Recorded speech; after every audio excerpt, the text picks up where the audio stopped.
Give you a little bit of my credentials, I suppose, before I have anything else to say. I spent 24 years in the Covington City school system, teaching right here at this high school.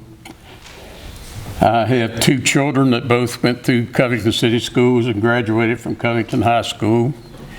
I have 4 grandchildren, 3 of which graduated from Covington High School. The other one's a junior right now.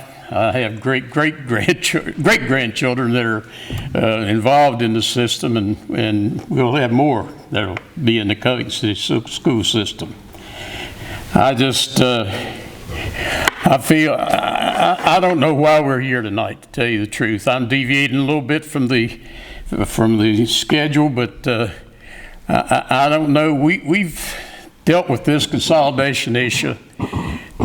It's been brought to a referendum twice that I remember, and I'm against consolidation all the way, and I campaigned against it. It's not something that's just started. I campaigned against it in '88, and then again in 2011, and consolidation failed greatly. Now, I'll make the stipulation that had to do with government rather than schools, but I guarantee you that the people that voted overwhelmingly against consolidation in that 2011 election, which was less than 8 years ago, there would be more of them against consolidated school system with 2 governments.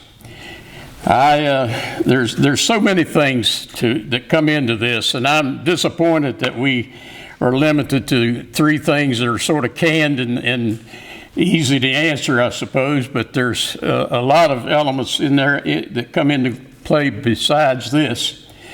And I'm reminded of, there's a gentleman that's been serving on the Allegheny County School Board of Supervisors for several years, many years. I worked with him, and I forgot to tell you that I served on council and city school board, which I don't know that anybody in modern times have done that. I don't know of anybody else, but anyway, I'm not that great a speaker. I'm getting old, but anyway, I feel like I have a pretty good background and know considerably about education, and I've also dealt with the people in Richmond, and I resent the fact that we are told that Richmond is watching us. I could care less about Richmond watching us.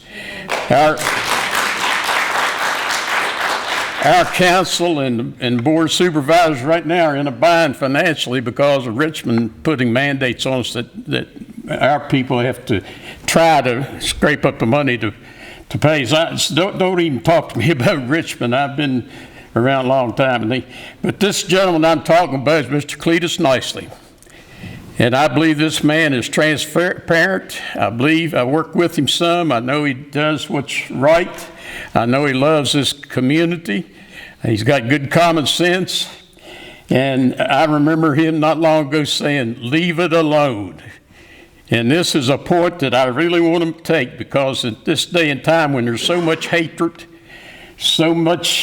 many shootings going on in schools and all these other things that are lack of civility and things that are not good, we don't want them, we don't need them. And what's taking place right here with this consolidation is doing nothing but promote that, because this community's up in the air. I go to Walmart every day, and I know how people feel about it, and they're charged about it. But I agree with Mr. Nicely that we need to leave it alone. The gentleman just spoke before me nailed it as far as I'm concerned. It should die right now, this moment, in this place. Thank you.